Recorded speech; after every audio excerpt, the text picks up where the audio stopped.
good evening, everyone, and welcome to a very, very sad weekend wrap this week after the Crows going down to Melbourne last night. We'll try and keep it as upbeat as possible, and joining me as usual are Nikki. How you going, Nick?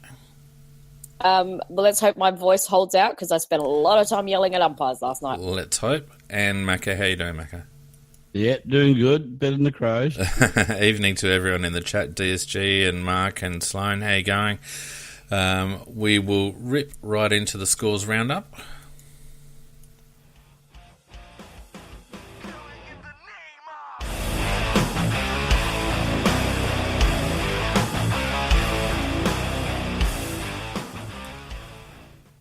So, scores, eh? Interesting round, a couple of upsets. Friday night we had... I had a shit tipping weekend. Yeah, it wasn't flash, was it? Friday night, probably...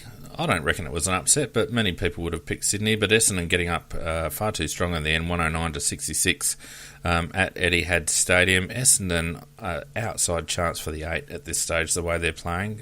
Quite an attractive game of brand of footy that they're playing at the moment, Essendon.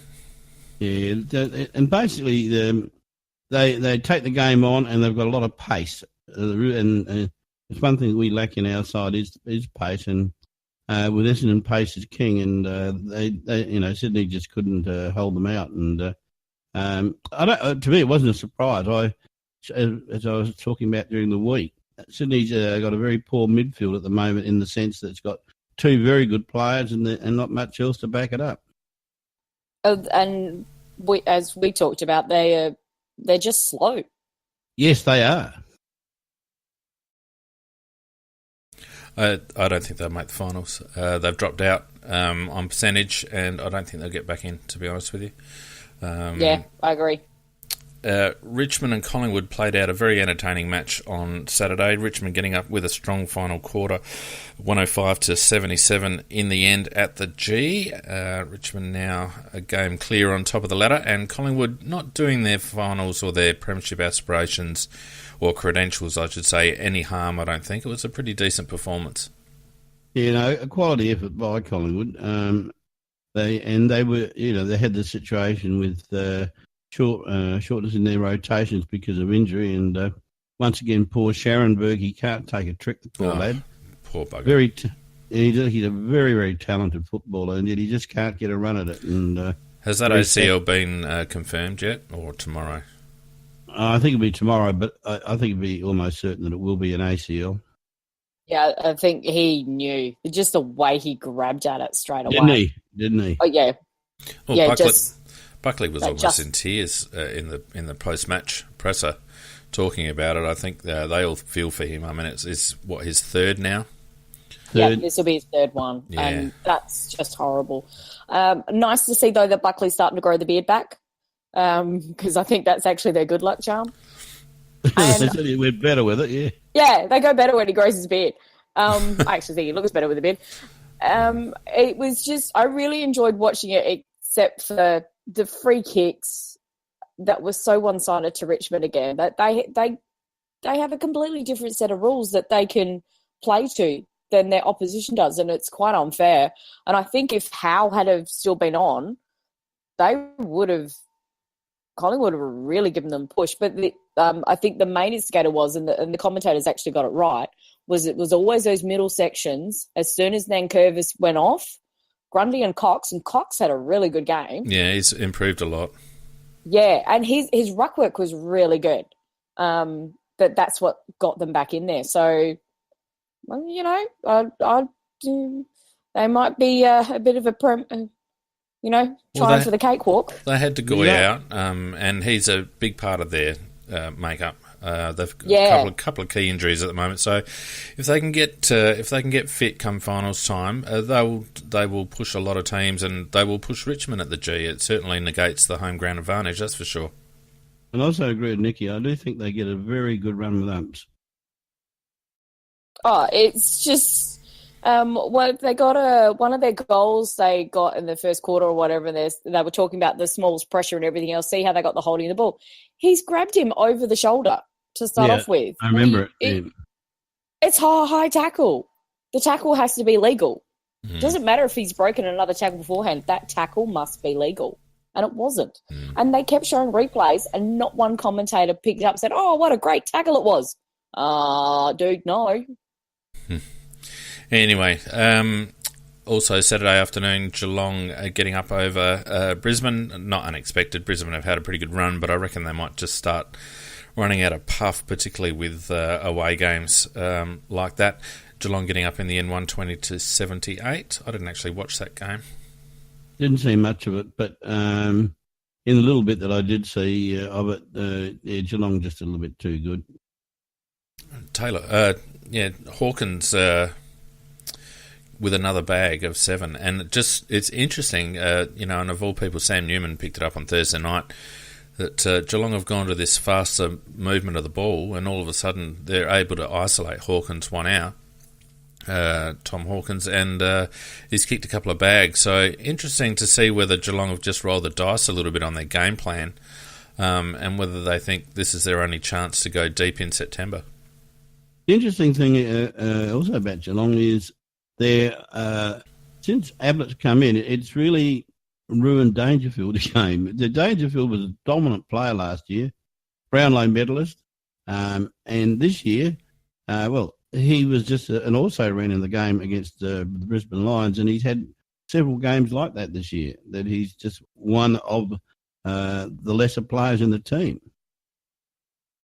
Oh, no, I think it's what you've got, Macca, is there's quite a number of players who are still in that team who used to play with Ablett, and so they've just slipped back into the old habits. But the other thing I was going to say, Phoenix, about that one out that they're now doing with Hawkins, has Chris Scott finally learned to try and come up with a game plan that's now his and not somebody else's? Well, who knows? But I think he's just playing the Richmond game plan, to be perfectly honest with you. So he's copying once again. Well, there's a definite trend towards fast ball movement at the moment. If you look at who I would consider the form teams in the competition at the moment, a lot of them have adopted that kamikaze ball movement forward, and they're favouring smaller forward lines, which is why I was dead against our selection on Thursday night. Almost chaotic ball movement through the corridor. And those are the teams that are having success. So it looks to me as if Chris Scott has thought, well, I've got a strong midfield and I've got a big bloke up forward, and my defence isn't all that great, so how about we just roll the dice? Not a bad strategy, if you ask me, for that team. It's working. Then also on Saturday late afternoon, we had GWS struggling but getting over the end, over the St Kilda in the end, 86-61. Up there at spotless, and certainly keeping themselves in the top 4 hunt. Well, good effort by St Kilda, because GWS, they've got quality players, and in the end, quality won the day. And as the game got to its eventual conclusion, the quality rose to the surface, and they've just got a mighty midfield. I actually enjoy watching them play because they're so skilled, and it was a good game. But well done by St Kilda to make a game of it. But I think GWS could be a threat in the finals. No, I think definitely Macca. Yeah, Macca, because I didn't see the game because we were at the bar before the Crows game. I did hear one of the commentators, though, for a little bit talking about how all St Kilda need to do is actually fix up their accuracy for shots on goals, and they'll start getting wins. Is that your impression? Oh, they missed some shockingly easy goals. That's been their Achilles heel all season. Yeah, and seriously, we're not talking about difficult shots for goal. We're talking maybe 25 metres out straight in front and all that sort of stuff. So, and that's confidence. Well, I remember when I was playing it, and this isn't about me, but it's more about the principle. I'll just interrupt you for a second there, Macca. Nicky, do you reckon we need to start doing a count on Macca saying when I was playing?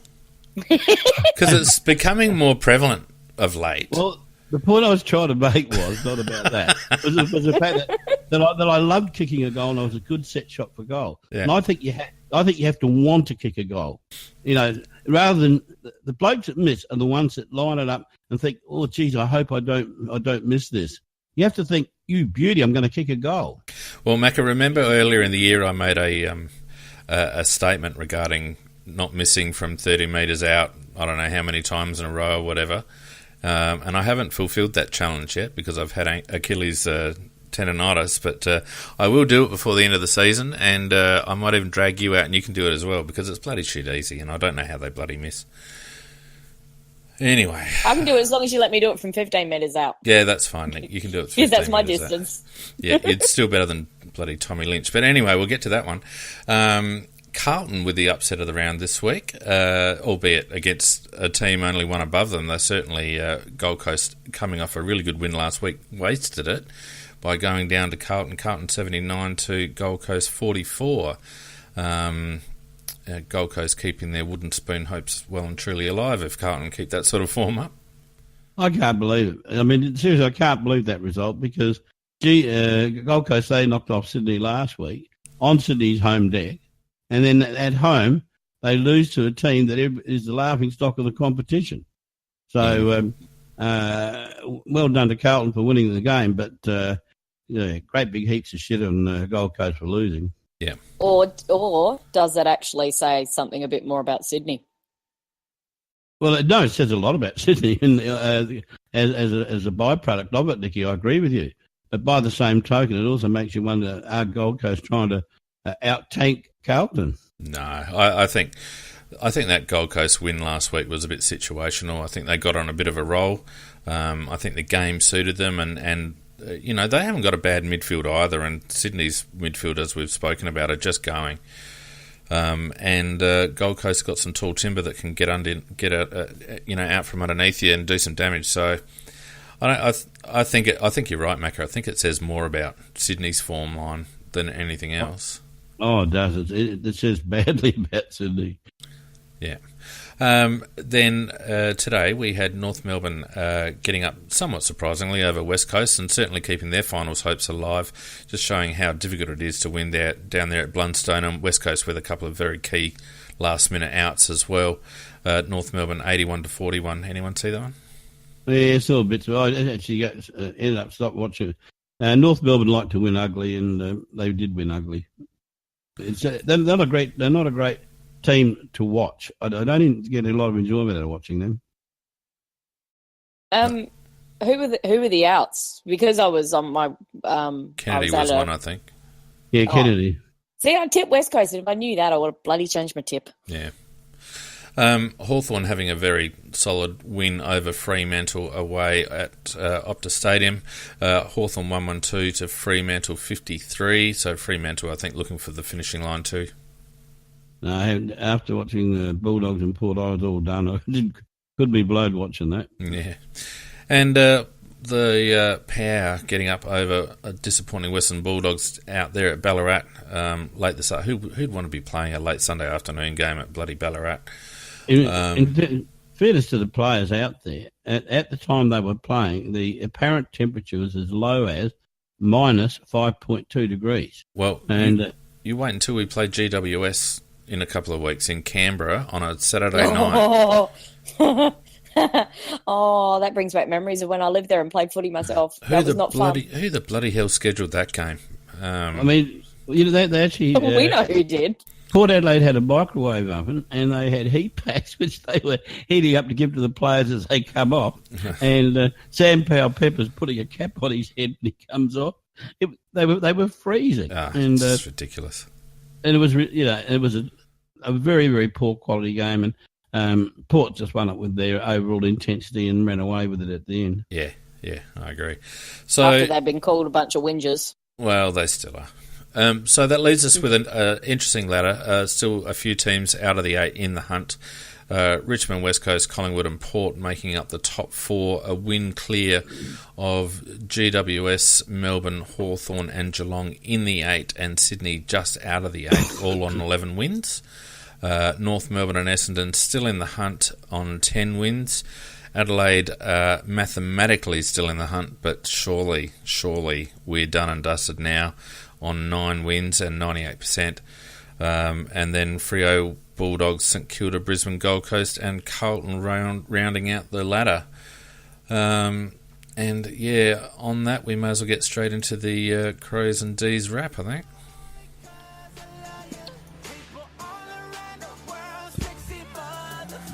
Get ugly.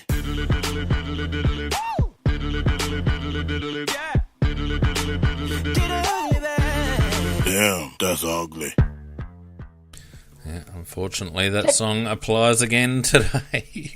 Have you actually had another? I haven't remember had to. any other song all year. It's only been that one. I haven't had to, and that's probably indicative of our season, Nick. True. Yeah. But we're still here. Yeah, we're still here. Look, in the end, Melbourne too strong in that after a brilliant third quarter.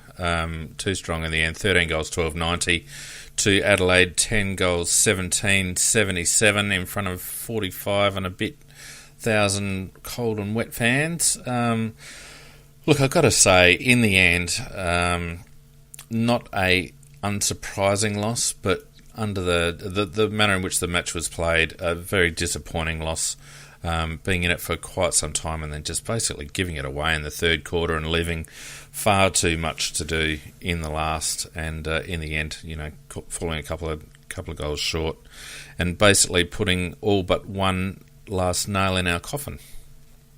And all it came back to was losing Seaman in the first quarter, that third quarter.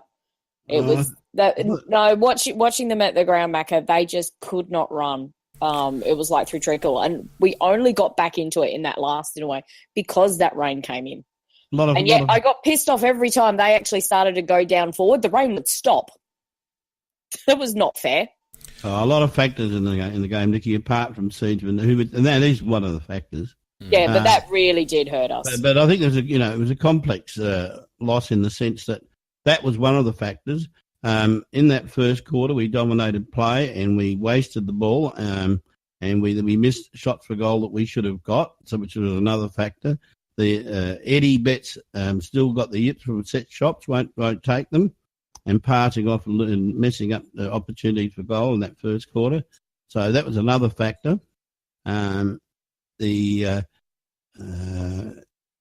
Two goals that Miller gave away after an excellent game, a top game, apart that two crucial goals he gave away. A goal that Melbourne got given to them for a push in the back from McGovern, which he never touched him at all, and given by the umpire 50 metres up the field, not the one in play.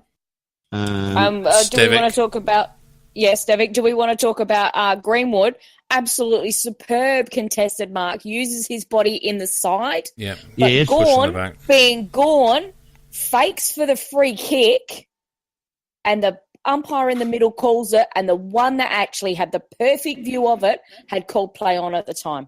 And a big factor which we haven't mentioned yet is the coaching in the third quarter. They should be whipped for allowing just going for the whole quarter, where we had our loose man in defence. They had an extra man at the clearances, and I think they won the clearances something like, I can't remember the exact numbers, but 17-4 or 19-4.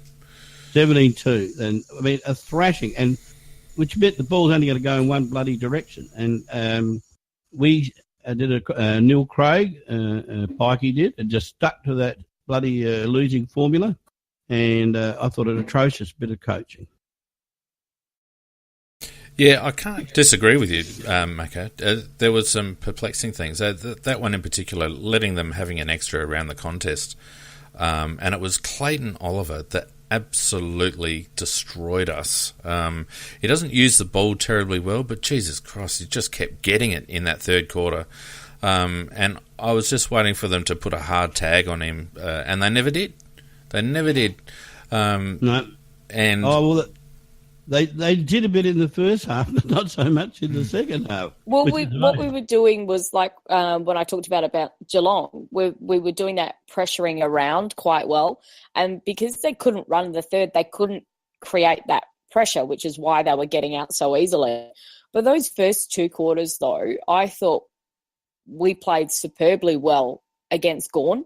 And he was getting so frustrated because we were roving to him. And I actually felt that JJ and Source were playing him quite well when they were going up against him. But once again, he is very much a protected species. He's allowed to get away with things that other ruckmen are not allowed to. Well, I disagree with you. Well, I thought I'd love to be able to sit there with the umpires and when you see Tiggy Touchwood free given in other positions where you just lay a figure on them and they pay a free kick, yet you watch two ruckmen absolutely. It looks like WWW. They are wrestling with each other and throwing each other to the ground, and there's no free kick. I just don't think. Remember that I thought they brought in a rule you had to start a metre off a part or something, and then come in for the ruck contest. But they were just physically wrestling each other. It's just incredible to watch that, and I can't understand how umpiring has deteriorated to that point where that's just regarded as acceptable. Well, here's before we get into the stats tonight. Here's a stat for you that indicates how the game changed after quarter time. At quarter time or thereabouts, we were 15 to 15 clearances, so we're equal on clearances. We were 56 to 47 up on contested possession. We were down 2 on centre clearances, but up 2 on stoppage clearances. We had 300 more metres gained. We're 29 to 19 on score involvements. We had 6 less turnovers than they did. We'd taken 5 more intercept marks than they did. We'd had 8 to 3 tackles inside 50. That's all at quarter time, gentlemen. Not one of those, and lady, I should say, not one of those stats did we win by the end of the contest. Not one of them. So it just shows you the capitulation after quarter time. And even though we were in the game for a little while after quarter time, essentially the writing was on the wall. I was, texting back and forth with my son, and we started to call it halfway through the second quarter that we'd kept them in the game. We'd been wasteful. And we were starting, as you said, Nikki, and I agree with you, we started to look cooked. Yeah. It was just ridiculous. Anyway, let's go through some head-to-head stats. It was 371 to 345 disposals. Melbourne far more happy to use handball. We're very much a 2-to-1 kick ratio, or 1.75 to 1 kick to handball ratio, whereas Melbourne were closer to 1-to-1. As a consequence, marks in our favour 70 to 56, although marks inside 50 we lost 6 to 9, and contested marks were pretty much even 7 to 6. We out-tackled them 103 to 90. Source got absolutely slaughtered in the ruck, 44 to 74 hit-outs. We can't complain about the umpiring too much because it was 22 to 15, and I know it's not about the numbers, but we got enough frees. It's not. No, it's not about the numbers. And as a former umpire, it is never about the numbers. No, it's about the correct decisions. My consistency. My whinge about the umpires is purely about Stevic because he absolutely cooked us. He did whenever he had the opportunity. Clearances, as I mentioned, we were 15 to 15 at quarter time clearances. We ended up losing that stat 39 to 59. So that's a massive capitulation in clearances after quarter time. Rebound 50s, 31 to 34. Inside 50s, 51 to 50. So we certainly got it in there often enough. Contested posies ended up being even, 179 to 178. Uncontested possessions, 188 to 166. Now, uncontested possessions was another stat that increased as our effectiveness decreased.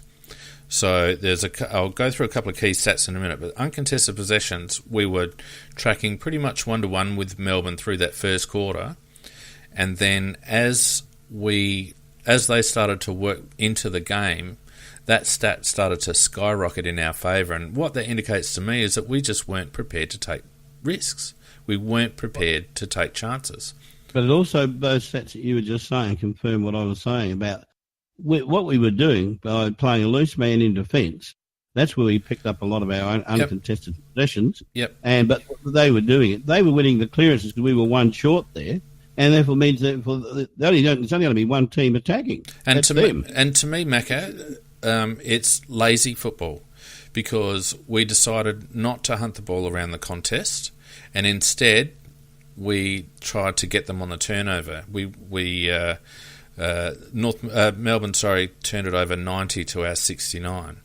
So, and our intercept marks were 90 to 70. So it shows me that we were sitting back off the ball and allowing them entries and then relying on our man in defence. But the problem with that was that our transition from the back half was horrendously slow and we couldn't get into the corridor. Melbourne guarded the corridor pretty well. And we just continually kept going up and down the line, and our switching was slow. Yeah. When we did try to switch, it was slow. Really, to me, it seemed like we just... I don't know whether it's a games plan or whether it's a mindset, but it's very apparent from these stats, and the way that I've been able to track them this week confirms it as well. Very apparent that as soon as Melbourne started to get back into the contest, we lost control of the coalface, gave it up, and relied on sitting behind the ball and turning the ball over and trying to get scores on the rebound. Well, that's absolutely true. That's what happened. But structurally, we were always going. That was always going to be the case because we were allowing them to win the clearances virtually. So. It's just going to be that way. Well, we didn't in the first quarter, and look at the results that were there. The way we controlled it. That's what Phoenix's stats. Yeah, that's what Phoenix's stats are all talking about. Was that absolute brilliant control we had in that first quarter, which is what I was talking about before, and then it just went to shit. You want to know who one of the worst culprits of that is? Matt Crouch. I was so pissed off at him. Yeah, well, I'm not going to pick out any individual like that because I just think that as a team we were functioning pretty well, and when the coaches decided to throw the man behind the ball, it actually started probably late in the second quarter because they were starting to get a bit of into the game a bit more, bit of panic by the coaches, and they had that particular structure and all that did was just ensure that Melbourne were going to become the dominant team and we were going to become the defensive team. And as Phoenix quite correctly said, our movement out of the back lines was atrocious at times. It was mainly down the line. When we were at our best, we come out of a defence in a zigzag type fashion, where they said we change the angles and we catch them offline, but we didn't see too much of that. Well, Melbourne started to come back at us really at around about the 20-minute mark of the second quarter, right? Yep. At that same point, our uncontested possessions went from -1, so Melbourne had one more uncontested possession to us, to within the space of 2 minutes, it went to +12, right? And then it continued to rise. By the end of that quarter, we were running at +19 uncontested possessions.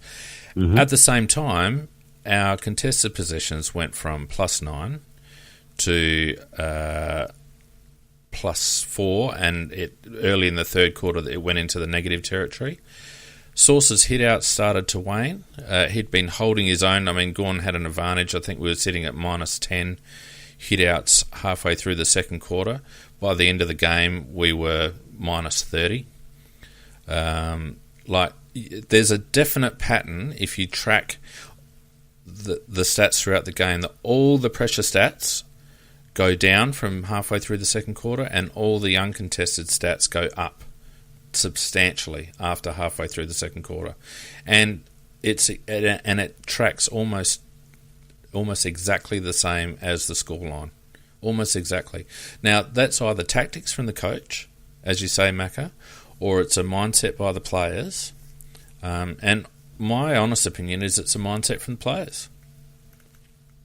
Well, no, I'm not saying that the mindset of the players didn't come into it. I'm just saying that the coaching staff didn't help with what they'd originally set up. And then once they'd set it up that way, we just got slaughtered in the clearances after quarter time, slaughtered. And well, not only were we one short compared to them at the clearances, But we seem to have this, and we've spoken about this many, many times, that our midfielders tend to all rush at the ball, whereas the opposition go 1 or 2 at the ball with the others on the outside to take the ball when it comes out. Mm. And we got caught with that so many times, particularly in the third quarter. The ball was just being taken there almost at will. Oliver, it was just who is a handball freak, because it seems to prefer to do that to kicking. And then there was 2 guys had 35 handballs between them. Yeah. I can't remember between them, which would really change the ratio of the 2 teams. But no, I just think that I'm very, very critical of our coaching staff for the game, and I think our midfielders didn't help as well with the way that they did approach it. And also up forward too. I mean, we went back to that overloaded heavy forward line with 1 too many tall, and it certainly didn't work either. Now, I mean, a classic is Hugh Greenwood. Had 6 possessions before anyone had a chance to blink. And 4 clearances. 4 clearances. And then, what, did they take him out of the bloody midfield rotation or something? Because he just went quiet. No, they didn't. He was still in there. It looked to me like they'd sent him forward for half the bloody game. He spent a lot of time up forward, Nicky. Yeah, but that was the normal numbers that he does. And we know why they do that, because he can't sustain it in the middle. He was spending a bit more time in the middle from what I normally see. That's what it appeared to be. But Melbourne then just made sure they could shut down and block him because he was being that dominant. He had 4 clearances at the 8-minute mark of the first quarter. He got his next clearance. Let me just have a look. Was it in the last quarter? At the beginning of the last quarter, and that was his last one.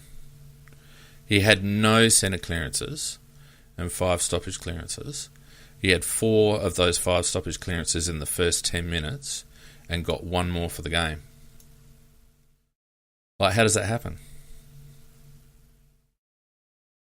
He was in there. Yeah, I don't know. I think he spent a little bit more time up forward, particularly in the second half, Dickie. You know... Oh, no, that's normally when he would be on the bench. That he would go up forward and then he'd be on the bench. He had to stay on the ground longer, and they left him up forward for that. But in terms of normal time in the middle, etc., it seemed about right for me. Matt Crouch at the beginning of the second quarter had 5 clearances.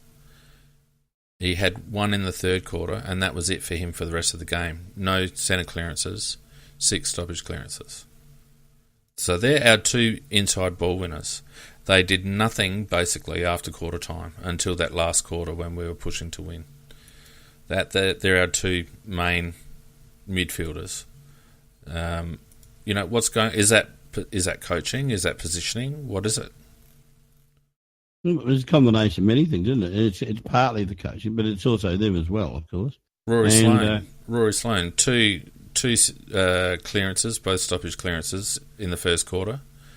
His next clearance was at the beginning of the last, or just before the beginning of the last, and that was his last.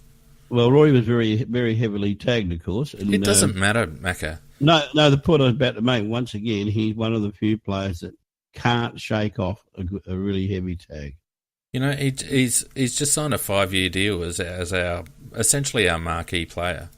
Correct. And if he can't shake a tag, then that's why we, like, all due respect to Rory, because we all love him and we know he's a bull and tries his guts out and all the rest of it and doesn't get looked after by the umpires at all. But the simple fact of the matter is that he has a massive problem with the tag. They just sat Bernie on him all night, pretty much. Yep, they rode him and he didn't. Well, he just can't do it. Well, we certainly didn't do it on the night.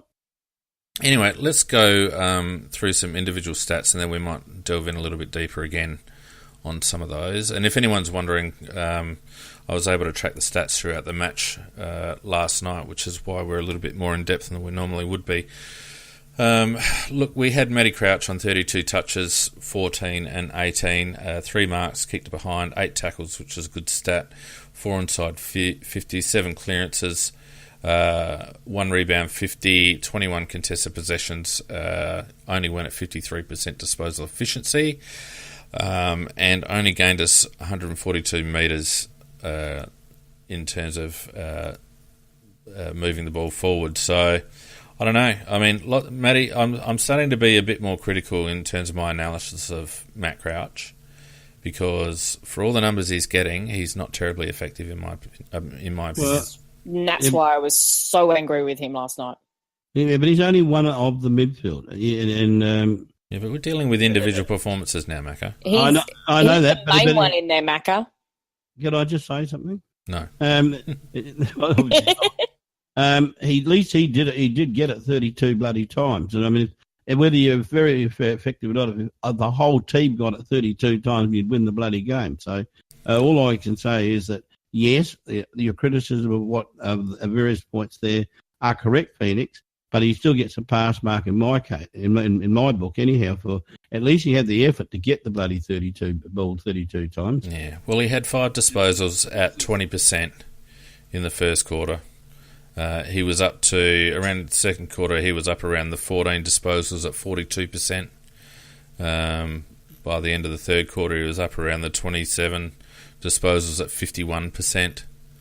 So he really wasn't all that effective, Macca. Let's be honest. You know, it's no point getting the ball 10 times at 30%. Well, you know, it's better than getting it paid 10 times at 50%. No, it's not, because it's turning the ball over. I thought... He was one of our better players. No, I disagree, 100,000%. I thought he was ineffective. Well, yes, disagree. Precisely. Simply to disagree. He's exceptionally ineffective last night, Macca, unfortunately. We've started to see him build back to his form last week, and now he's dropped off that cliff once again. And it appeared to be he didn't want to go in and get it. He didn't want to really try and fight for that ball in that body position, which is really unusual. And I have no idea what was going on. And he was sitting on the outside. He was sitting on the outside when he should have been on the inside. And of course, they know he's slow. They exploited him beautifully. Yeah, but Nikki, how many contested positions did he get? I don't care, because they were shit, every single one of them. All right.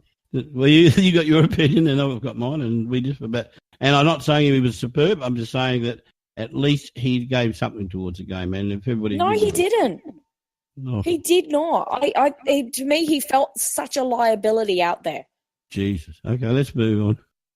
Well, no, Macca, you can't just dismiss that, because I agree with Nicky, and the stats back it up.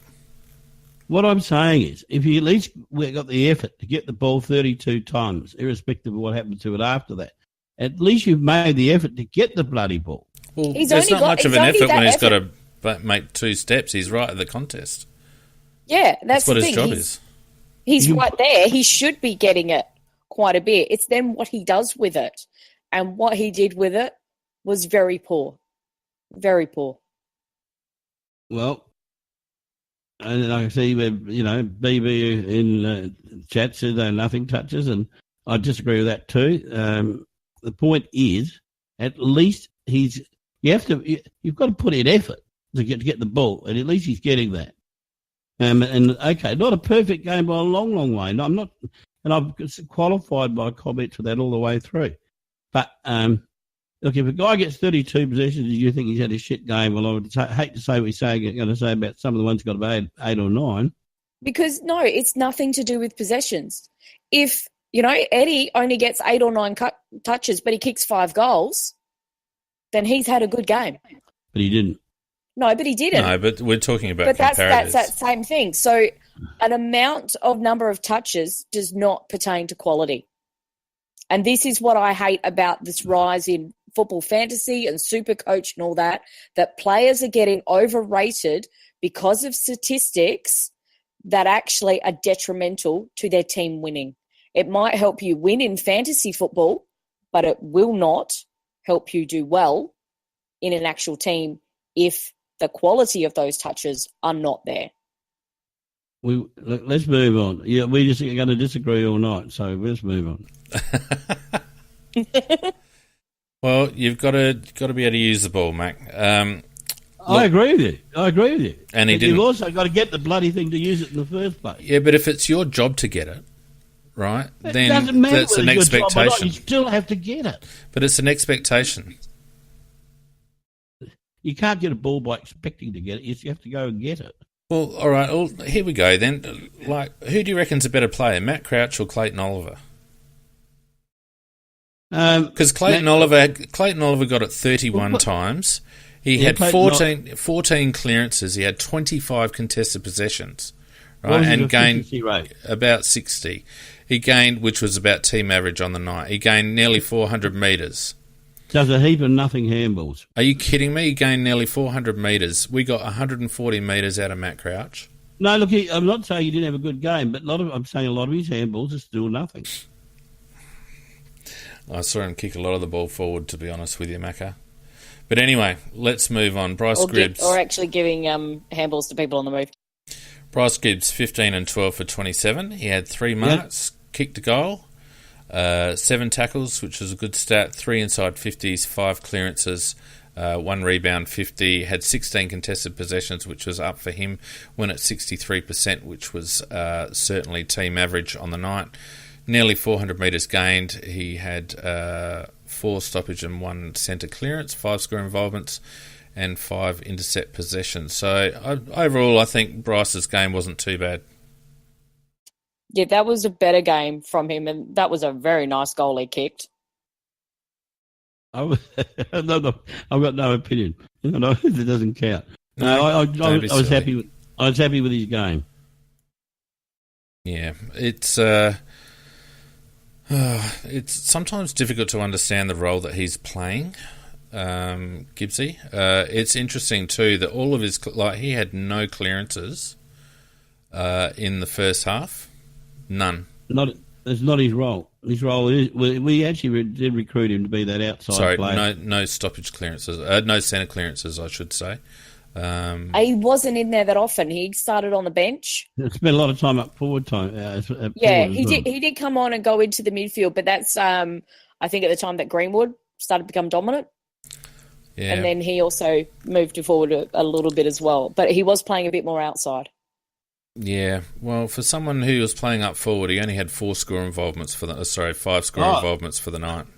I was quite angry when he was up forward because he was not getting the ball up there. And, in fact, most of the time he was up there, the ball wasn't going there. And I'm thinking, what a lovely way to take a good player out of the game. Yeah. Halfway through that third quarter, he got his first stoppage clearance, but he had 0 stoppage clearances in the first half and only 1 for the game. Now, this is a bloke that we employed as our Rolls-Royce midfielder. What the hell are we doing playing him anywhere but as our outlet player around stoppages? Why are we playing him anywhere else but there? We're in the same tram there. I cannot understand why we put him in these other roles. He was on the wing at one stage. He was up in the forward pocket for quite a while there at one stage. And I'm thinking to myself, we are wasting this guy. He's one of our most talented players. He's a marquee player that we brought in, and we're actually keeping him out of the game. As I said, I had a lot of criticism of the coaching last night. Poor bugger's turned into Mr. Fix-It, just like he was at Carlton. I agree, Nikki. I agree 100,000%. They are plugging gaps with him. And for that bloke only to have 3 inside 50s. And when the ball was in his area, invariably, he was in amongst it.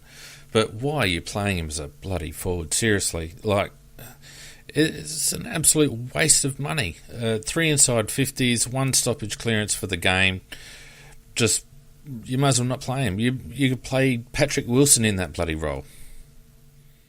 Just ridiculous. Anyway, Wayne Miller, interested on your thoughts there. 17 and 9 for 26, took 7 marks, 6 tackles. 4 clangers, a couple of very noticeable clangers, 5 rebound 50s, 12 contested possessions, went at nearly 77% disposal efficiency. I thought he had got us a really good game, except for those two major clangers which cost goals. Just really gave them momentum. They were four times, and they were stupid decisions he made. They were, because he had free players and he went for the risky inboard kick. You're 100% right, Nicky, and it's a pity. Wayne will learn from that, and I think he didn't learn from the first time. He got told off after the first one, then he went and bloody did it again. I don't mean just in the game, I mean long term, but he's going to be a very, very good player in the long run. But they were a couple of stupid decisions, and they were very costly in the overall result of the game. I did think we were playing him in Duday's role. That's what it looked like, and he was both him and Genie. Macca, you're feeding back, mate. You turn your headset down a little bit. Yep.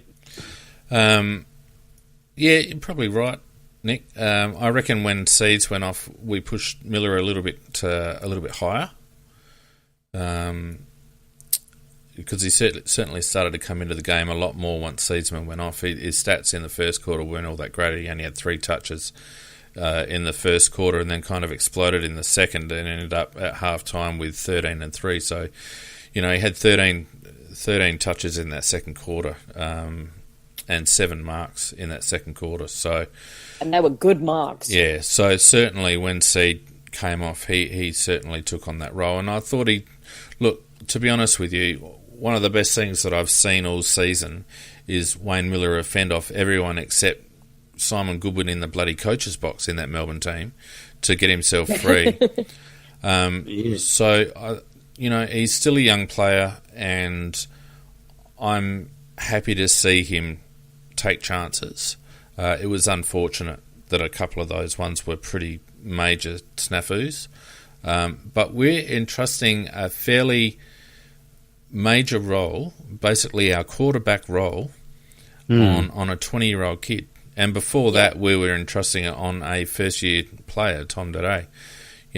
We're comparing that to someone like Hawthorn, who used to use Luke Hodge in that role, and you can see the difference in experience. So it's just a pity that a David McKay can't assume that role, or, a Richard Douglas, but we have to rely on these young lads, and I think whilst we're relying on these young lads to play such key roles in our transition, then we need to be prepared to put up with a couple of errors.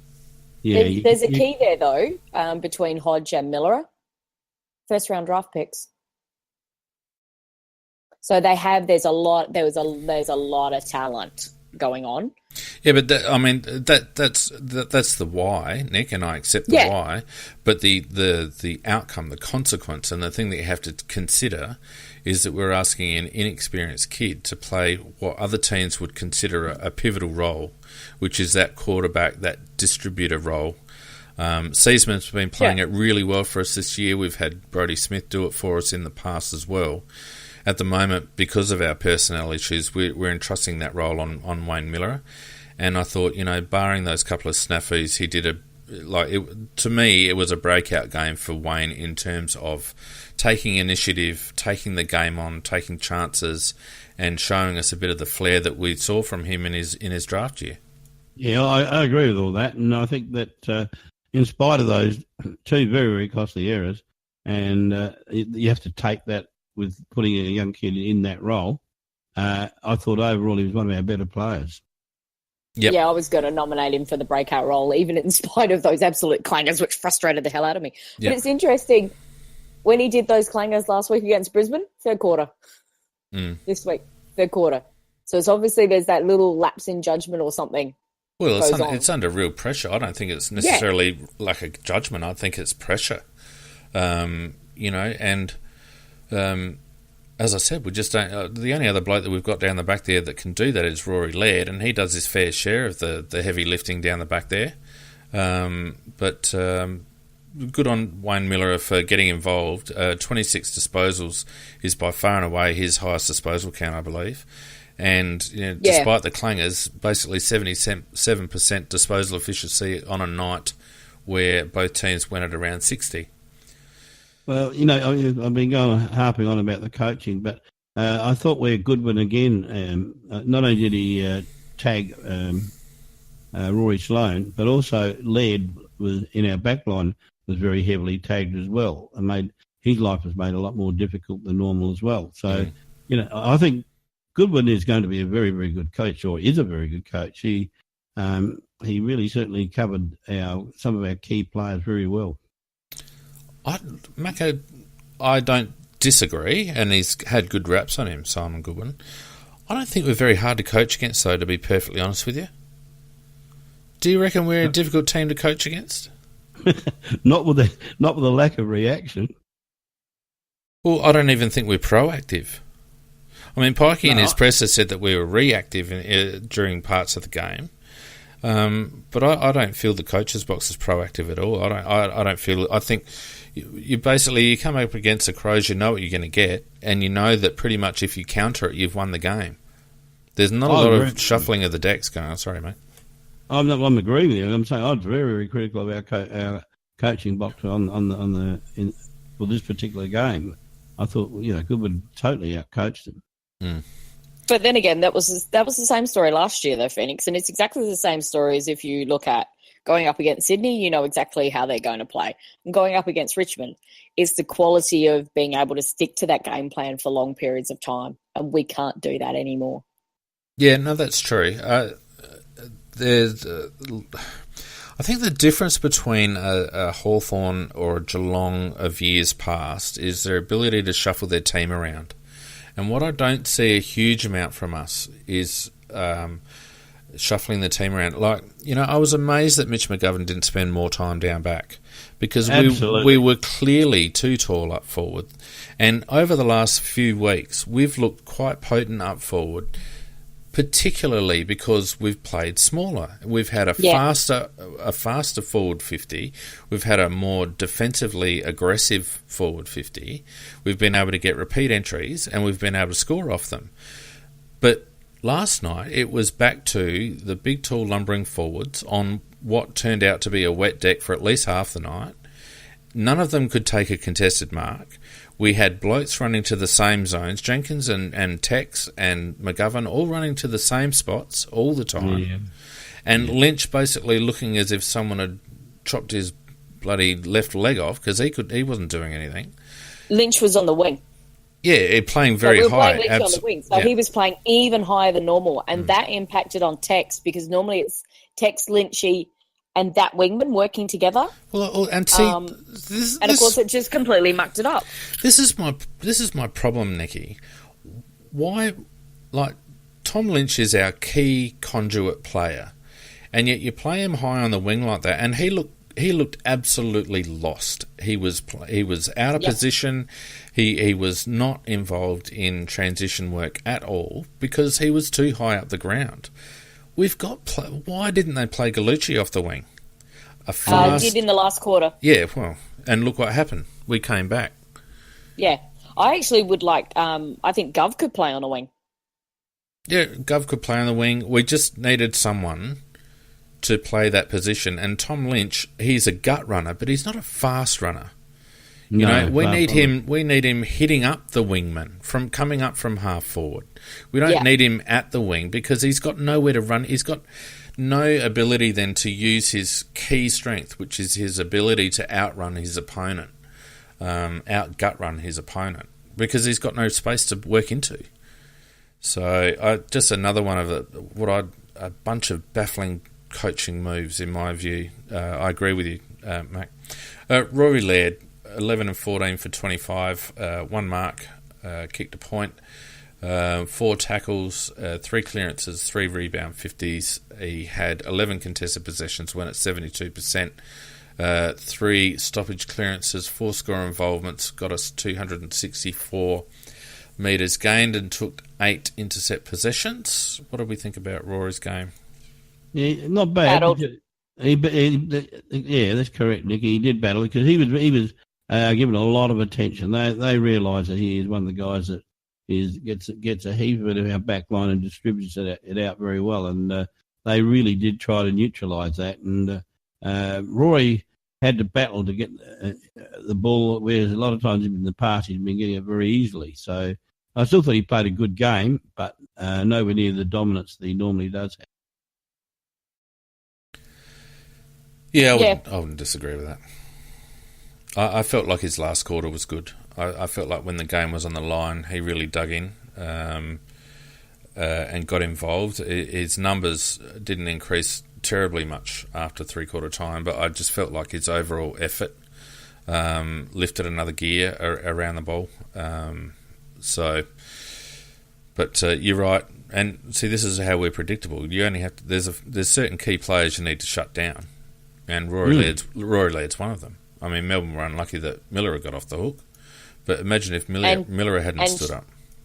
And Cheney. Yeah, exactly. Well, Cheney's a rock down the back there. Well, but that's what happened is we went, okay, and Lairdy quite happily actually sat on players because they were that little bit smaller. So he's like, yep, okay, not a problem. I'll do this. And so we instigated Cheney being the free man. And because he reads the ball so beautifully and his hands are just so sure. Well, and he's unflappable. He doesn't panic. He's quite good at making the right decisions under very, large pressure.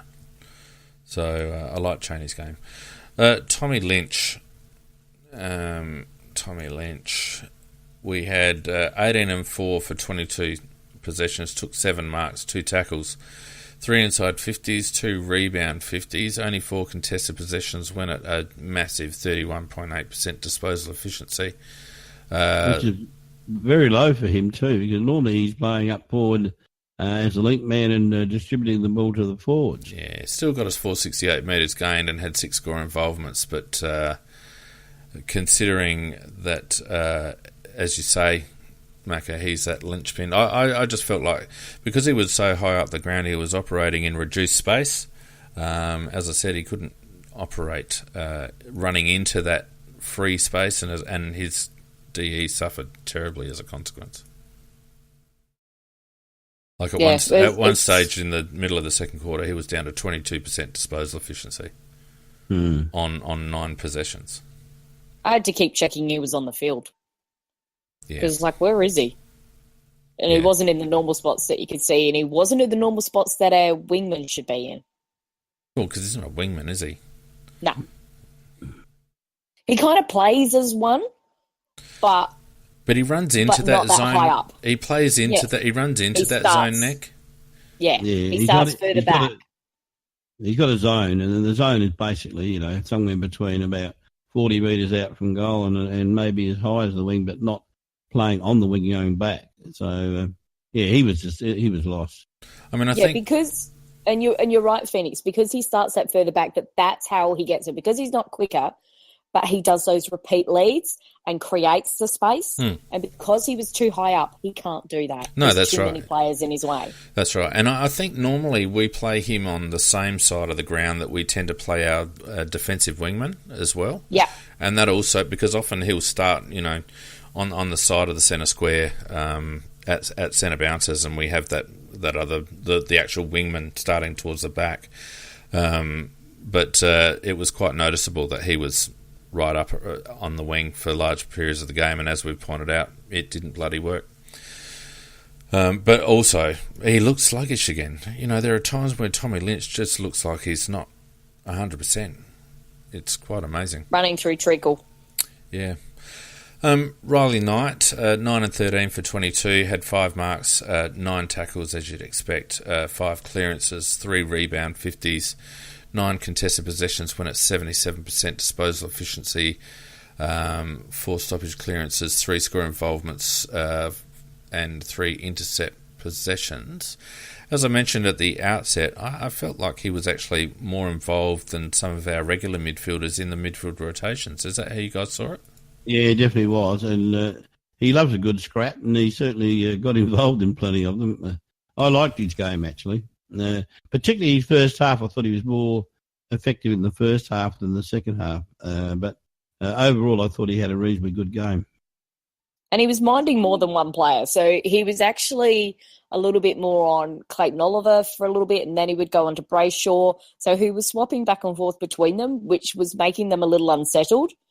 And that worked out quite well. But once we lost that extra midfield rotation, we had to change how we were using him. And that affected, I think, his game overall. But I really like him in the midfield.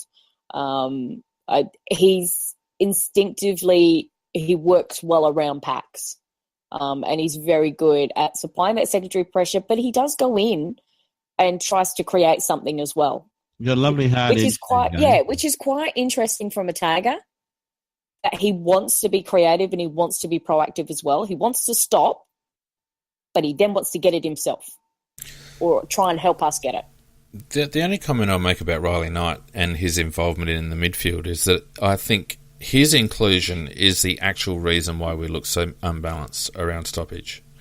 And it's not because he's a bad player, but he's often assigned to an outside runner from the opposition, but he ends up getting his hands dirty. He ends up getting inside the contest just through his sheer will to get the ball. And I think he's a very good run-with player, and I think he's done some reasonably good jobs. But let's be honest, Clayton Oliver killed us, and the other lad whose name escapes me. Brayshaw. Yeah, Brayshaw. They killed us. And Petrarca. So as much as having Riley Knight around the contest is great in terms of his ability to contest the ball, that's not actually what he's there for. He's around the contest to quell their outside run, and to that extent, he failed. Statistically, he failed. And yet, I agree with you. I think he had a good game, but he may have had a good game, but did he have the game we needed him to have? I'm not so sure. Well, quite a lot of the game, though, when they've got an extra midfielder, you just can't stop the ball from coming out because they've got an extra man to give it to. So, and they have. Look, they've got a quality midfield to start off with. So was it pick 2, pick 3, and pick 5? Yeah, well, there'd be something like that. Yeah, no, but I'm not talking about quality. I'm talking about playing a role. And no, but what I'm saying is, if you've got even numbers, you can certainly play a role and be a lot more effective than if you're trying to play that role and there's an extra person that can get the ball that hasn't got a man on them. So yeah, but I think you're misunderstanding me. I think Riley Knight is spending too much time inside the contest, is what I'm trying to say. Oh, you'd prefer to see him a little bit more out? Well, no, he's supposed to be standing next to an outside runner. No, he's not supposed to be inside the contest. He's supposed to be, in this particular match, he was supposed to be next to Oliver, Petrarca, or Brayshaw. That was his role.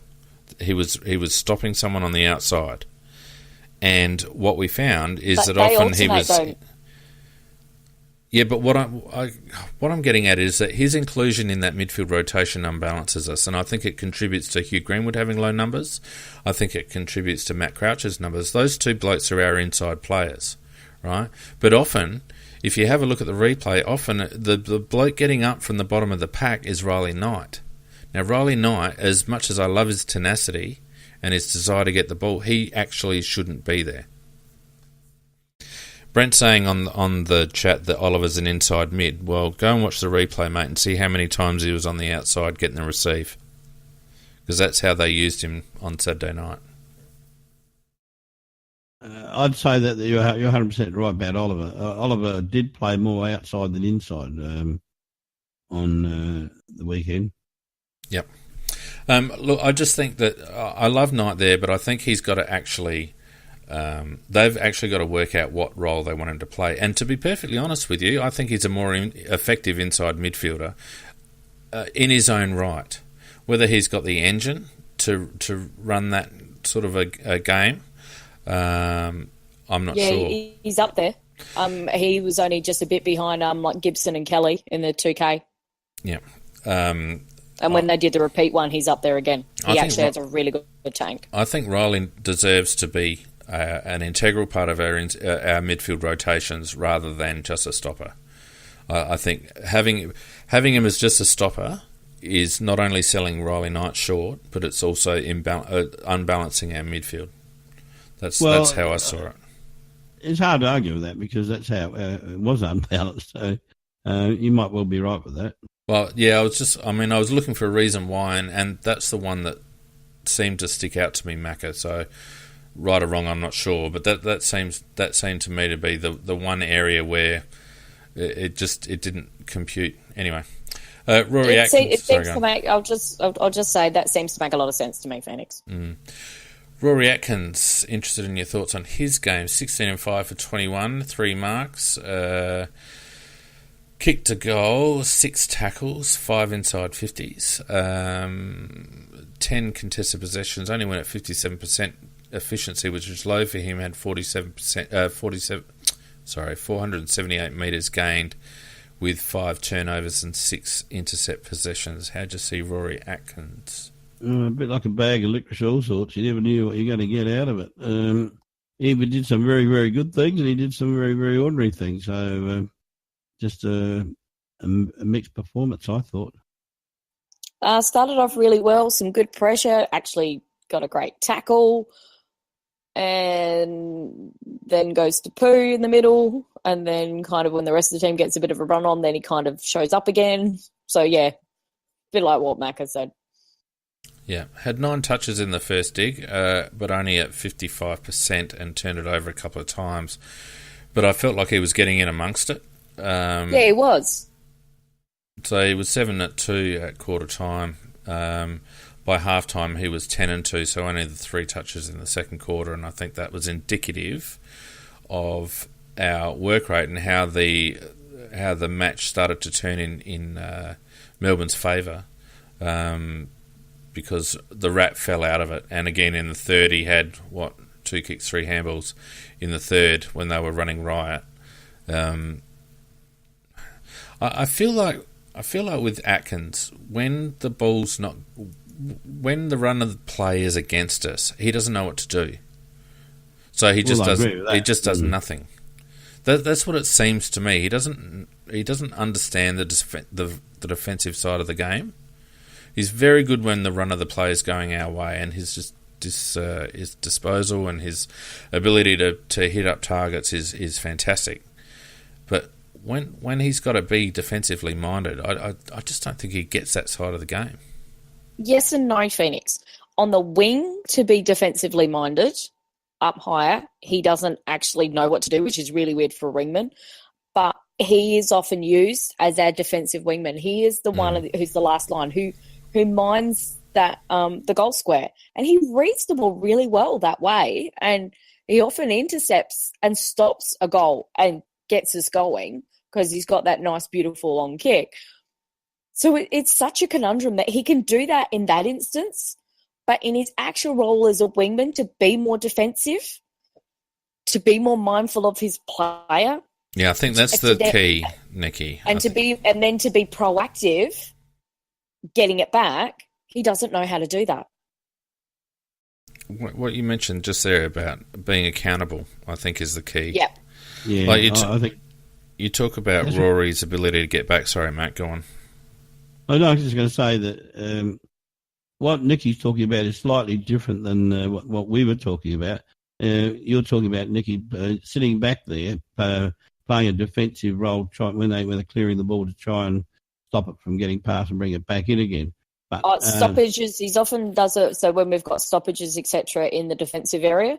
But he's not a great one-on-one defensive player. Yeah. No, he never has been.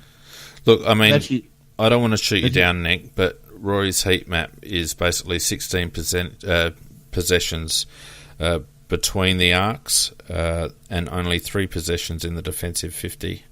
And his red zones are definite wing. I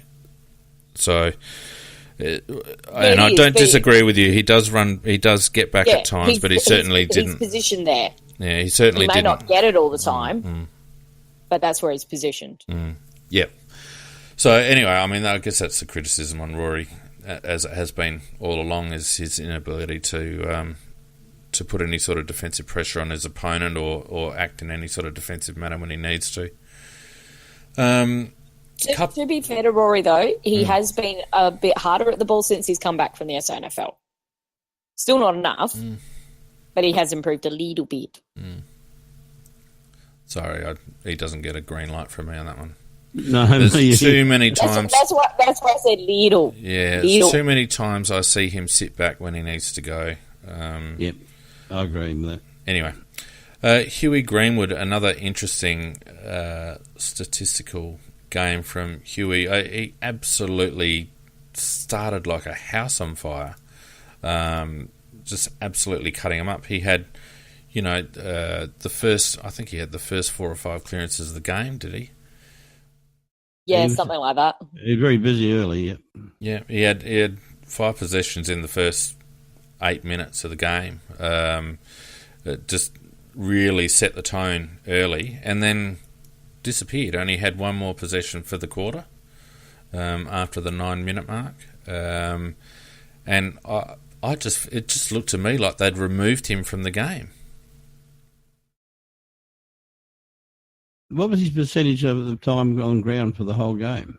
Let me just have a look here. Huey, 88%. They didn't have him on the bench. Yeah, pardon? Didn't have him on the bench, that's for sure. No. He did rest up. That's a bit more than normal for him, isn't it? Mm. It is more, but I've got a feeling that when Gibbs was up forward, and then when he got relieved from being up forward, I think Greenwood went there. Possibly. I don't know. Greenwood. Most of Greenwood's possessions are on half-back flank. A little bit in the middle and a little bit up forward. But he had 13 of his possessions between the arc, only 2 defensively and 4 in attack. So he was around the contest, but his ability to get in amongst it after that initial burst, completely disappeared. Got to say, his 2 goals were damn good goals, though. Oh, look, and I don't know whether... I'd have to watch again to see whether it's a knock on Hugh or whether it's how we're playing him, because that's an extremely unusual statistic. Like, if you start the game on fire, you're generally on fire. You generally have a good game. But his numbers ended up, being, 17 and 4. I mean, they're not bad numbers, but his clearance numbers are down. Only 5 stoppage clearances for the game. He didn't hit the scoreboard as much to suggest that he was forward. He kicked 2-1, which is great, and he had 9 tackles. But I don't know. It's another one. Considering how much we got smashed in clearances and contested possessions after halfway through the second quarter, these are the stats that I'm looking at. Going, well, where does that capitulation come from? And as much as Huey had a good start, he fell away in that very area where we got beaten. So you've got to point the finger. Yeah, you can watch the game again. I don't want to. No, I'm not going to watch it again either. I think what it is, and Brent's actually said that Hugh spent the 3rd most time on ground for any of our players, and we know he's still a lot more restricted in terms of his endurance because of that switch from basketball. So I wonder whether it's also partly fatigue. Might have a bit to do with it, maybe, Phoenix. But, yeah, you'd have to have a look at it, and you'd have to almost have a tracker on him and see where he's being put at the time. Here are the people who spent 88% time on ground. Gallucci, Greenwood, Luke Brown had 89%, Alex Keith had 92%, Jenkins 94%, Talia 88%, Sloan 88%. Lynch and Cheney 87. So yes, he was up there, but he's a bloody midfielder. So come on, we can't keep giving him the out. He's been in the system now long enough, in my opinion. Well, I think next year will tell the story. The number that surprises me is Matt Crouch, only 80% time on ground compared to all our other midfielders. Crouch and Gibbs 80 and 82, Sloaney 88, and Huey Greenwood 88. Where's Knight? I've lost Riley Knight. There he is. Riley Knight 86. So our 2 key midfielders, Gibbs and Crouch, spent the least amount of time on the ground of all our midfielders. How does that work? Yeah, that's weird. You'd have to ask the guys who would. Well, neither of them are injured, so how does that actually work? That's poor man management, I would have thought. It does seem to be a little bit of mismanagement of key players, yeah. I mean, Matt Crouch, Bryce Gibbs and Rory Sloane are our key midfielders. Rory Sloane spends 88% of the time on, Bryce Gibbs 82, Matt Crouch 80. Doesn't make any sense to me. I have to agree with you. Yeah, That could be why we're looking for a new fitness guy, because he often is the one who's in charge of the GPS numbers, etc., and how much time they're spending on the ground and off. Well, I happen to know for a fact from conversations that I've had that they wouldn't know shit about their GPS numbers, to be honest. Their management of GPS numbers is amateur at the moment, for one reason or another. Our whole fitness department are amateurs. Look, we could go on forever. Let's just cover a couple more off. Rory Sloane, I felt was well held. He only had 17 touches, 12 tackles because you can't keep a good man down. But the problem with Rory when he gets tagged is he stops being an offensive weapon. You're right. And I think opposition teams don't mind him tackling. He's only gained us 216 metres for the match, and he's gone at 29% disposal efficiency. Yeah, he's got an inability to shake a heavy tag, and his one response appears to be, well, I can't win offensively, so I'll win defensively. Exactly. And, however, that's not how you win games, unfortunately. Yeah. Yeah, in my opinion, need to get more out of him. Well, I don't think it's ever going to come because of the fact that, what is Rory, 28, 29? Yeah, something like that. I just don't think he's going to learn too many new tricks between now and retirement. Yeah. If there's one player that would, Macca, I actually think it would be him. You know, I mean, the key moment of the game, as we identified, which was, at that 20-minute mark of the second quarter when things started to change, Rory had 8 possessions, 5 and 3. Now, by the time the damage was done at the end of the third, Rory had 7 and 5. So he had 2 and 2 in that key period of a quarter and a bit. It was just ineffective during that time, and also crucially during that time he only had 1 tackle. So the stat that he is measuring himself on in terms of tackling during that key period of time, not only was he offensively absent, but defensively he was absent as well. So he was cut completely out of the game. Sorry, I was just going to say, just to add further to the mystery of all that, it looks like they're talking about in the chat about the time that Gov spent on the ground. Is that right, that he's only spent 28% of the time? No, that's not right. It was 72% of the time. I don't know who's looking at that stat. It looks like that's what they say, but anyhow, move on. Sorry about that. Well, Mitch McGovern, time on ground, 72%. I'm reading it right in front of me. Okay.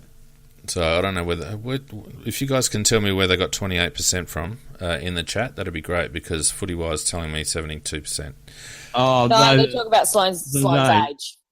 Yeah, apologies, boys. Come on, Macca. Bloody hell. All right, so that's pretty much the stats that matter. JJ, I thought, tried hard. And really liked his aggression at the start, and I think he should have had a lot more frees. He was getting manhandled so early, and the ump's standing there looking at it happening. I think... go on, Matt. Yeah, you're right. I was going to say, Nicky is right about that, but apart from that, some of the delivery to him was atrocious. Oh, poor bugger. But the problem is, I wish Jenkins had turned around and cut sick at the umpire, because I think he's actually too mild. Because he's been carrying 3 on his back for the last month and not getting a free kick. He was yelling at him. But he did turn and have a go. Like, considering some of the frees, like that one that you mentioned against Huey, Nicky, with that Max Gawn swan dive. I mean, Josh Jenkins, for all his faults, he's been putting himself in good positions, and he is continually having arms held, jumpers pulled, etc., etc., etc., and not getting a sniff from the umpire. Yeah, he was treated very poorly. Treated very poorly by both the umpires and our players kicking to him. Yeah, I've actually really enjoyed Josh's growth as a forward this year. Yeah. I've enjoyed the increase in his aggression. Yeah, I'm still disappointed that, for our biggest player, he took 1 mark for the night. Get up when your arms are held down. I understand that, Nick. I really do. But the simple fact is, he's a 200 centimetre key forward, and he took 1 mark for the night. If that was someone like Peter Wright from Gold Coast, would be saying how useless he was. So I'm not bagging Josh by any strength, because I think his effort levels have increased substantially this season, and I think his aggression has been on an upward trend, and we can only commend him for that. But his inability to clunk marks at times is frustrating. I thought down back we were okay. I thought Cheney was excellent. I thought Alex Keith did a really good job. Luke Brown was inconspicuous but didn't seem to make any blues. Really liked Keith's game. I thought he played a very good game. Kelly was a bit vanilla, and Taz looked a bit down and looked sore, if you ask me. Sore as. Yeah, sore as. Yeah. So two players that I'd like to finish off our individual stats chat. Can we talk about Taylor Walker? 11 kicks, 3 handballs, 14 disposals, took 2 marks, kicked 1-1, 4 tackles, 3 inside 50s. He went at, 5 contested possessions, 64% disposal efficiency, 7 score involvements. Give me what you guys think of Tex's game. Well, from my point of view, he's basically one of the key forward at centre-half forward, and I don't think he's had a very good year, to be honest, and I just think at times he just drops out the game, and he certainly doesn't hold his marks like he should. How many marks did he have for the game? 2. Did he have one? 2 marks for the game. 2. He just doesn't mark it. Well, sorry, 2 marks in the first quarter, and that's it. Yeah, and look, a good forward should at least put himself in a position where he's going to at least get another mark in the rest of the game. And I'm not really happy with Taylor's season at all, to be honest. And I don't think I thought his game was okay, but that's as good as he's got this year, in my opinion. Okay. Yeah. At quarter time, he had 7 kicks and 2 marks. Not a bad start. And at half time, he had 8 kicks, 1 handball, and 2 marks. So completely fell away. Third quarter, at 3/4 time, he had 9 kicks, 2 handballs, 2 marks. So he had 1 kick in the third quarter, and had 2 kicks and a handball in the last, and no marks. Yeah, to me, he's had a disappointing year. Well, it's been disappointing. You wonder how he's been managed, and it's difficult to get a read on that, isn't it? He looks heavy. He's over 100 kilos, which seems to me to be heavy for a player of his height. And the type of role that we want him to play, 102 kilos, which is unusual, heavy. Because he was a lot slimmer in pre-season. So something's going on there. Yeah. He looks very bottom heavy. He looks cumbersome. He doesn't look confident going up for marks. He's doing this whole one-handed thing again. Yep. And we've picked that before, Phoenix. That's his lack of confidence. Yep. And that's the impression I'm getting. It's not so much a lack of confidence that he's trying too hard, because he knows he's got to try and do something to lift that team. And Eddie's got the same problem. Instead of just relaxing and being instinctive, because they're both great instinctive footballers, they seem to have taken too much on themselves, and they're scared of making a mistake. Well, Eddie certainly got the yips in terms of set shot for goal. There's no doubt about that. Yeah. American Crow, 100 kilograms is 220 pounds in American speak. Yeah. I need to move to metric. Yeah, no, look, I mean, we all love Tex, and he wears his heart on his sleeve, and he bleeds for the club. And we all know that he hasn't been the same player since he did his knee, and he's obviously carrying injuries. I wouldn't mind betting that he's carrying something around the hips. and he's certainly carrying something, in terms of his feet. And I know he would feel compelled to be on the park, to try and get the team over the line, etc., etc., etc. But I felt like the inclusion of Tex this week had two knock-on effects. The first was that he didn't actually have much influence in the game, and does his form actually warrant selection? But secondly, it completely stuffed up our forward line. We were too tall as a consequence. I agree. Yeah. They had to make the call and drop Mitch McGovern to play Tex. We could not have all those tools in that forward line, particularly playing on a Saturday night, and particularly when the weather forecast was dewy and probably rainy. Why are we playing so bloody tall? And particularly since we've had so much success with a smaller, more speedy and aggressive forward line over the past 3 weeks. I don't understand it. You can't. Yeah, the coaches have seemed to learn that, that speedier forward was actually better for us. It created this great pressure. And then they're like, oh, he's available. We have to go back to how we were last year. But even though we don't have many of the other players and our delivery and our ball movement isn't as good, we're going to go back to the way we wanted to do it for last year. It was just like a complete reversal of stupidity. Well, can't argue. And the other thing, I thought that Gov, when with Walker coming back in, and Dode being out, I thought that Gov would have gone into the back line and taken his place. That's what I thought was a natural move. But when we were talking about it on Tuesday, it didn't seem like there was any other thing that could happen, did there, Macca? No, that's what we thought was logical. But I wanted him on the wing and put Kelly back in the back lines. Well, it doesn't matter which one you do, but at least you don't have that heavy forward line and big forward line and slow moving one. And look, we just didn't have it like they did in terms of the quick movement in the forward line. No, that's right. And I honestly believe that it contributes to clogging up space. There was noticeable space in our forward line over the previous 2 weeks. And you look at the comparison with Melbourne, with Tom McDonald.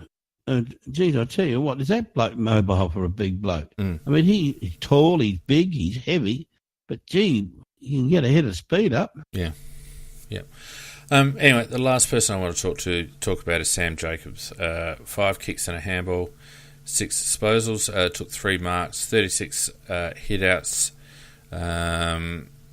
Where are we? Source. 3 contested possessions, 4 1%ers. Didn't have a lot of influence on the game. By comparison, Matt Scorn, 12 disposals, 2 marks, 66 hit-outs, 2 inside 50s, 3 clearances,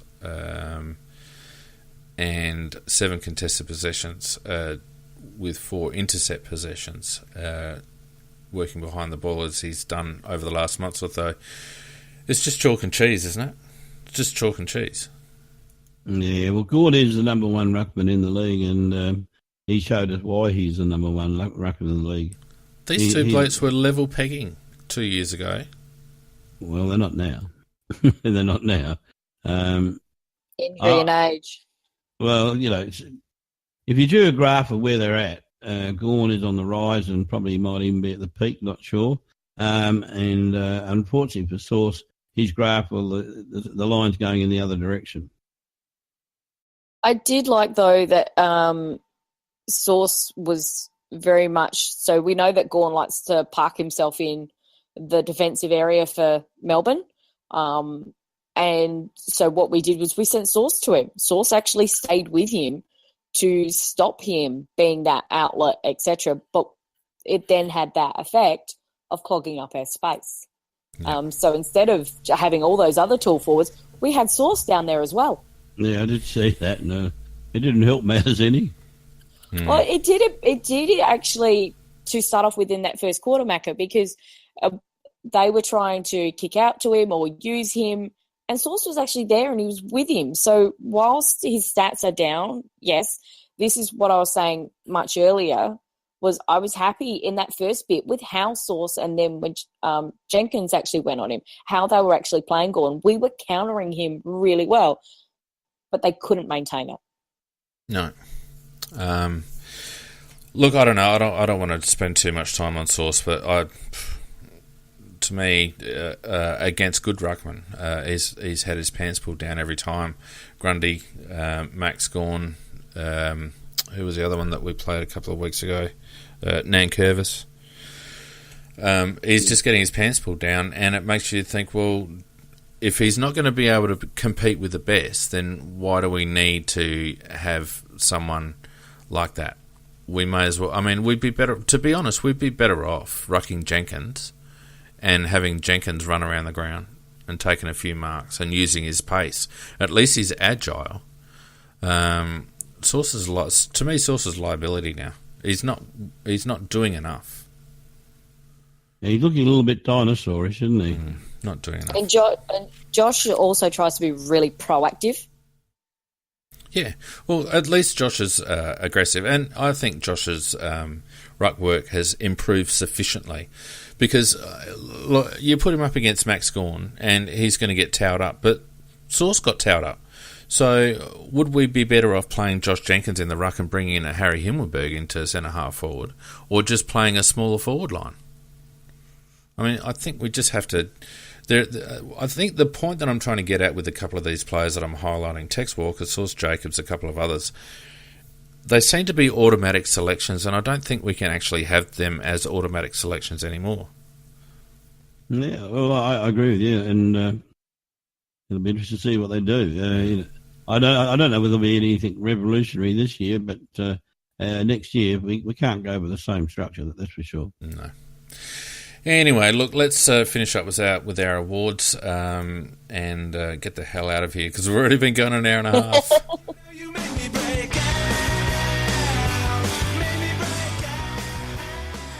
All right. Anyone going to beat Miller? No, I don't think so. I think he was very much away, a head and shoulders above everybody else, and particularly some of that beautiful sidestepping moves he was doing, apart from the two brain fades. Yeah, I agree with it. You happy with that? It was only fault in his game, and unfortunately there were two bad ones. But look, he's in the process of learning, and he's on a very upward curve. And I thought, as you said, it was a bit of a breakout game, really. And I thought he was our number one. Yeah. Jet of the week. What do we reckon? You're gonna get what you need. Gonna get what you need. You're gonna get what you need. I think Genie needs to be mentioned in here. He's probably not going to get Jet of the week, but I think he was actually one of our. But he's probably was actually one of our best players on the night. I was really impressed with his game and his composure down back. I think Miller also needs to be counted in here as one of our most consistent players over all four quarters. Who else do you guys think? I would probably say that it was those two. I thought Alex Keith did a good job without being a standout. But it's probably the two that you mentioned, Nikki. And to be honest with you, I'd lean towards Miller. Yeah, I'm happy. Yeah, he was a little bit more proactive. I think just working that higher up, and but yeah. Let's give it a Wayne. Yeah, I mean, a definite honourable mention to Cole Chaney, who probably saved about 3-4 goals and was an absolute rock, and has been rock solid, and I think proven a few people wrong, or with short memory, since he's come back into the team, because he has been an asset since he's come back into the team, in my opinion. I'm very happy. I would love him to stay on our list because that is the type of depth player you want. Well, I think he's best 22. He is at the moment. But, you know, he's got age, etc., in his way, and he does have some limitations to his game plan. So it depends on also, as he's a defender, who we're playing up against. Is there an actual role for him? But when he comes in, he's going to slot in beautifully every single time. Does his job. Absolutely. Next one will be interesting. Now is your time.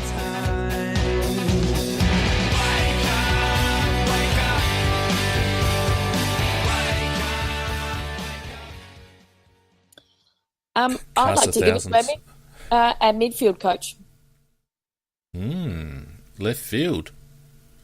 Well, because I think that's where our issue was. I mean, personally, I would go for Matt Crouch, but as we've been discussing it, it's like, well, no, there's something going wrong there, and you've highlighted so many different scenarios as to all the different things that Sorry. went wrong. So I actually think it needs to go to Campo. Well, this is going to be a shock. I'm going to agree with Nicky here. I like it. just think there was a huge factor in losing the game is what our midfield structure with the loose man in defence was in the third quarter. It was just inviting them to kick our guts in. Look, I will make that 3 from 3. It's a 3 yeses from the panel on Campo, purely because it doesn't seem to, the midfield structure doesn't seem to be making any sense. Sauce seemed to be trying to tap it at his feet, and we certainly seem to be set up to be in close. Max was winning most of the taps, and he wasn't dropping them around his feet. He was clearing space, and they were all over it. And not at any stage did we respond. Just blew my mind. We did at the start. We were actively roving to Gawn, and then he changed it up a bit, and we kind of didn't know how to go on there, or something happened with those setups. But the start of it was really good. No, Nicky, you're right. And then it went to pot. We were roving to Gawn, and then we decided to go loose man in defence and take one out. So all of a sudden we stopped winning the clearances and the numbers. We were outnumbered. Yeah, the numbers tell the story. The numbers do tell the story, Mackie. You're absolutely right. We were even on stoppage clearances for most of the first half, and we ended up, being minus 13 on stoppage clearances. Centre clearances we were losing, but not by a large margin, and then that sort of tailed away as well. And as we've already highlighted, contested possessions went down the toilet as well, and they all track that hit out margin. Like even in the first half, we were losing hit outs, but as you rightly point out, I reckon they changed up their pattern or their strategy halfway through that second quarter, and we didn't respond. Absolutely. So Campo for the Wake Up Award, and I think the club in general for the Campo's a terribly nice guy, but perhaps a part-time midfield coach isn't the answer, and he's been there for too long, and maybe just a new voice is required award. Like one that's in charge with our forward line. Like Josh Franco, ready-made midfield coach. Yes. Speaking of... or the head coach of our SANFL team. Ryan O'Keefe? I don't know. Yeah. He's an enigma to me. Does he have the passion for it? I'm not sure. I think he might end up going back to Melbourne. No, because I often sit near, because he's now gone down the bench, so you can hear him clearly. He seems to really enjoy coaching, and he tries to get the most out of all those players, and he's really positive and gives great instructions, and particularly to our top-ups. So I think we want to try and keep a hold of him. Yeah. DSG in the chat makes a really good point. Carosella is an analyst. I don't know whether we can get Carosella, but I tell you, the one person that's missing from our coaches box this year, and I forget his name, but he's the bloke that used to sit to the right-hand side of Don Pike, and he's now sitting next to the right-hand side of John Worsfold. And he's also the reason why we've lost Katrina Gill, because she's his partner, and so she's gone to Melbourne now finally to be with him. Yeah, but he is highly rated. I forget his name, Nikki. Do you know his name? Oh, yeah, it's gone off in my head too. Yeah. But yeah, he's a huge loss. Yeah, I think he is. I actually think he is, to be honest. Really do. Anyway, look, young guy, Brent. God, I can't remember his bloody name. While we're trying to think about that, Nikki, you got any Conquer Wumbles for us this week? I got one.